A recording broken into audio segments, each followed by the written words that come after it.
Hey, church family, it's Pastor Tim and Pastor Paul together.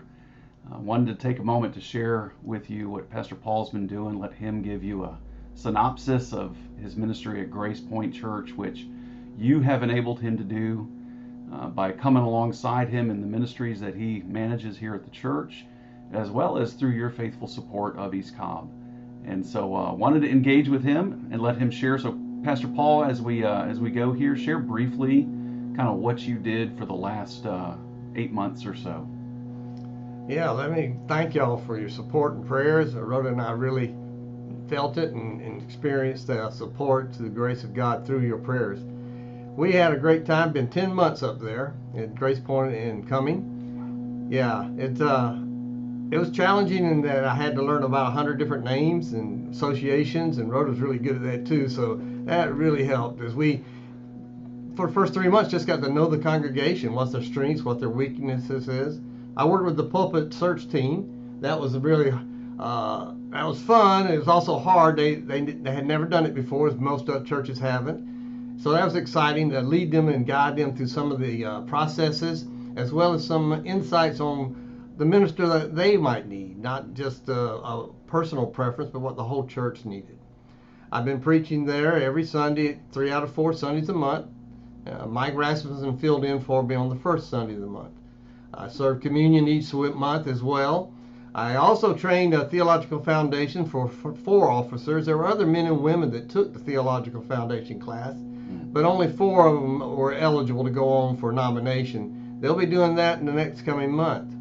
I also had the opportunity, as y'all may know, the Robert Flynn and Lauren Porter. I started premarital counseling here at East Cobb, but I continued it online with them, and then finally met with Rob right before the wedding, and we had a good talk about his faith, and as y'all may know, later came to faith, so that was a joy of mine. We also had a young man, about 12, 13 years of age, who came to faith and had been wanting to confirm that faith, and was able to talk with him and then baptize him. And I got to baptize my own grandchild, my 3rd grandchild, so that was a great opportunity the Lord gave us. We were thinking it would take us 12 months, so we're excited that we're finishing up in 10 months.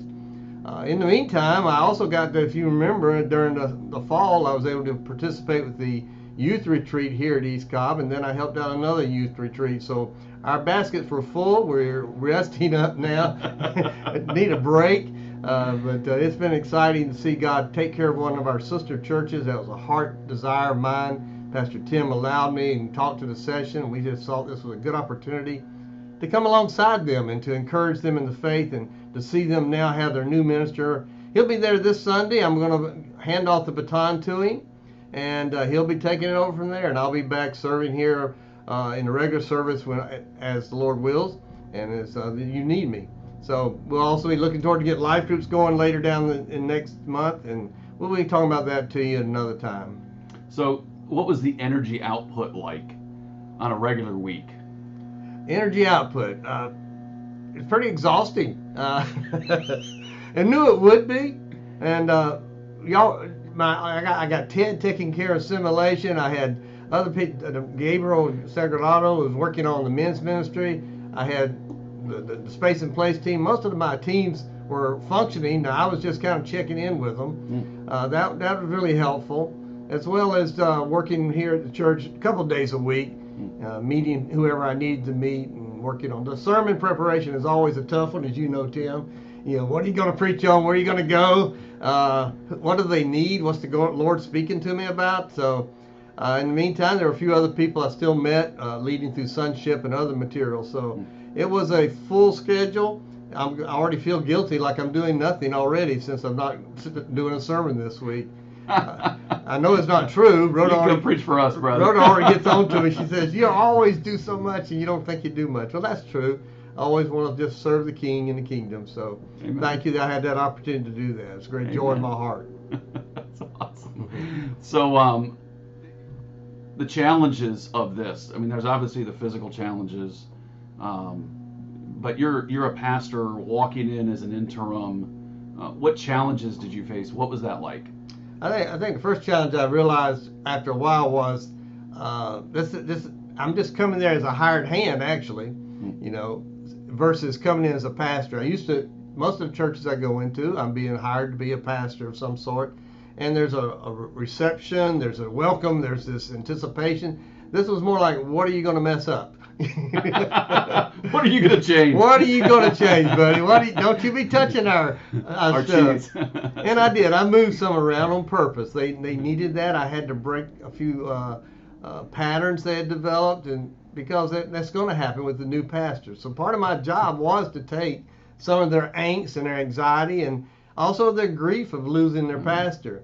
I didn't mention, but this is unusual. An interim pastor you usually maintain. We actually added, through assimilation, I added 15 more members to the church. Amen. There are people that were attending or off to the side occasionally, and we pulled them in, made them a part of the body. Really excited about it. There's another couple waiting to be interviewed. We just couldn't get to them before all this COVID had happened, but it was even some during COVID we were able to get. Amen. So that was really exciting. We've helped build and strengthen that church. Another challenge for me was I only did it part-time. Now, if you're a minister, how do you do that? Yeah, right. I started off having my days off, but then all of a sudden I found I was getting... We only work one day a week, Paul. Yeah, what are you talking about? I know, Sunday. That's it. I found myself just keep working on Friday, working on Saturday, working on, it was just... And then I added Sunday nights going back up there to do the leadership training for about 6 months every other week. So I found that it was hard to do it part-time. Even though that's what it was supposed to be. It's hard not to immerse myself into that. So how much to let the elders have to be responsible for stuff. Just say, look, guys, I'm not going to do this stuff. And I was waiting to see them, and they did. They stepped up. They only had 2 at the time, so we really overloaded them and worked them. So you went through the, you were interim as COVID hit. So Yeah. how did that amp things up at Gracepointe? Well, we had to do the same thing as we did here. We went but we went to a simple pattern because we knew we couldn't produce a lot of good stuff on film. So we just said, all right, let's set it up, let's run it like no one's here. And that's how we did it. We just recorded ours live, even though no one was attending, maybe 6 people on staff, working with staff and working with the tech team. That didn't really increase my workload. It just meant another day going up there recording it. And then we did add community groups. What we had 3 groups. On Sunday after that video played, we all got on these 3 different groups you could get on, and we would have a time together, and that seemed to be helpful at the start. I think it got old after a while, but fatigue. When it first started, everybody jumped in. We had a good number attending each group, and then that started fading out and that was extra stuff. But so you've mentioned a couple of the things that you saw, that you experienced, that God really showed up, adding members. Yeah. That's in a time of transition like that, huge. that's a mercy. A couple people who have come to faith. Some of it based on continued ministry or longer term ministry, but some of it newer ministry. Elders getting established in the church. Yeah. What else did you see the Lord do? What is it that when you look back at the extra effort you put in, at the extra sacrifices that you made, what is it that you say, man, that the Lord really, really showed up in this area or in this situation? I spoke with a couple of families this past Sunday. They were very grateful and thankful to hear how the Lord just touched them through the ministry I had. There's a deep connection with these people. There's others that I was able to just bring around more of a PCA foundation. The church had been a church plant, strengthening them in the Reformed faith. That was really a blessing to my heart. And just really hard to believe in that short of time the deeper connections that were made. As you may well know, my son is a member there with his wife and my 3 grandkids, so that was a great joy to get to see them on a regular basis. My son also participated as the call to worship in the liturgy of the church, so I got to do that. That blessed Rhoda's heart to see both of us ministering together. We also had the opportunity to minister to 1 or 2 people on a more personal basis, heal some wounds that have been created. Don't say much about that. That's more personal information. So But that was also a blessing Amen. to walk in there and just really pray for those people. They still got a ways to go. We also created a giving campaign to help be able to support the new pastor. They're about 85% on that. So that was good to see. And they've got some visitors coming.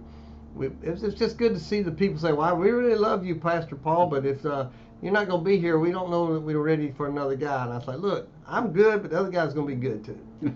Come on, don't run out on me now. Stay here until the other man gets here. Give him a chance." And so I'm looking forward to seeing how that works out for at least 4 or 5 couples, people there. Amen. Good. And one of the biggest things God did is He provided a new pastor in 10 months. Yes, He did. Yeah, that's amazing. As you know, here in East Cobb, a year and a half looking. Yeah. So yes, typical is a year. They really got after it. They were open to information. Really gave them some insights about pastors too. That was helpful. Amen. Good. Well, brother, we rejoice with you. Not sure about your shirt choice. Hey, man, looks good. You are a man of style. That's I'll tell you that. Your socks probably match your shirt in some way. A little bit. But we rejoice in the ministry that God's given you and the opportunity to serve Him in an extended way. And I can say to our church family, we're so thankful to all of you for the ministry that you allow us to have and for your faithfulness both in giving and in supporting the work so that we can minister to individuals, we can minister to people, we can send Paul up to minister to Gracepointe. These are dear people. I was able to meet a few of them, and just dear people who love the Lord, who want to keep their church moving forward. And by God's grace and Pastor Paul's ministry imbued with the Spirit, we're able to see that. So we're rejoicing today and thankful to your church family. Yeah, Rhoda and I are looking forward to getting back to seeing all y'all more often and being with you. So thank you again. Amen. You get to preach soon in our church. Yeah. Bring it. You need a break, I'm sure. Man, you've been working harder than ever on all this video stuff, man. Got a studio in here. I figured out all the lighting. I hang my shirts over all the windows that have light coming through. All right, brother. Well, God bless you. Thank you, church family, for watching and engaging with us. We're rejoicing together with God's ministry.